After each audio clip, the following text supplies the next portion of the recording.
Regardless the global outrage and the protest of anti-whale hunting groups, Japan is preparing its whaling fleet to go on an expedition, 3-month-long expedition in the Antarctica, trying to capture and kill 333 minke whales, these after a year-long cease on whaling imposed by the International Court of Justice, Nick. And the problem is that Japan argues that this is a cultural and culinary right of them to continue the access of hunting whales, but the world at large says, I don't think you need to kill. They were asking last year, in 2014, for the permit to kill 4,000 whales in the next 12 years. Obviously, they were rejected by the International Whaling Commission.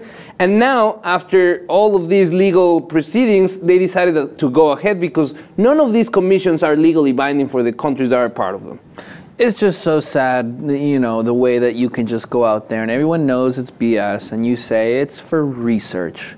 And there's nothing anyone can do because it's a loophole in the rule. And even though people are, quote unquote, outraged, no one really wants to, you know, put sanctions on Japan, for example. It's one of the world's biggest economies. No one wants to lose the money. So it's like, we're not going to do that over whales. So all we can do is complain. But at the same time, we can't do anything legally because they're working within the law. Exactly. Within international law, claiming that it's all bull crap. It's bull. I mean, and it's really not cool because you know it's going to get a lot of people angry. But at the same time, you're killing whales, and then we can see those numbers going down, just like we do with sharks and every other animal. Exactly. Scientific research is one of the few exceptions to the 1986 global ban on commercial whaling, and Australia is leading the complaint. First, it was Australia the one that brought into the United Nations International Court of Justice the idea that the Japan whaling program was nothing but a disguise for commercial whaling, and the research was done and there was no data available to back up the amount of whales that they were killing. They were saying that in 20 years of research, they were only able to produce 2 different papers, scientific papers,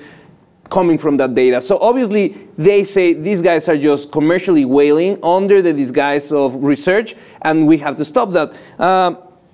But again, we see that we have this big outrage when it comes to mammals, to cetaceans, where we know that most of the research can be done with non-lethal ways. And Japan is saying we're going to have some of that research too. We're going to do that non-lethal research, but we do need access to these specimens to find ways to keep our efforts on conservation. It's always killing in the name of conservation. Yeah, and you know, they make a lot of money off one whale alone. So this is a huge, huge, huge industry. And you mentioned, we only get mad when it's a mammal, but you know, there's other creatures that we kill in very inhumane ways, and no one really gets up in arms the way they do with whales, because whales are larger.